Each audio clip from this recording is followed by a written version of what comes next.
ngo muri aya turavuga ari divizemo kuva saa 9 kugeza saa 12 na amasaha ngaho atatu, kuva saa 7 kugeza saa 9 na amasaha atatu, kuva saa 3 kugeza saa 6 z'ijoro na atatu, kuva saa 8 kugeza saa 3.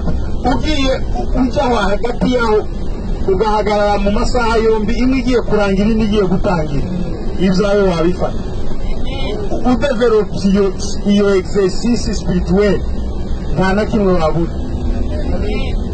Ya masaha yo saa 9 rero saa 6 kugera saa 9 abarwana mu mwuka nicyo gihe barwara, kuko ni nacyo nigihe imbaraga za Satani zikora.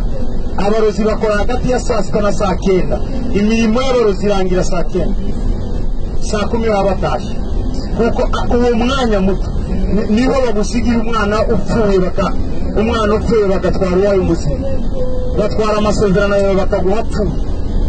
Nicyo gihe bahindura abagore abagabo, abantu hariya yari amasaha ukabyuka umuntu yabaye undi kandi mwararanye, ukabyuka ibintu byahindutse ari amasaha. Rero abanyamwuka ari amasaha baba maso mu mwuka.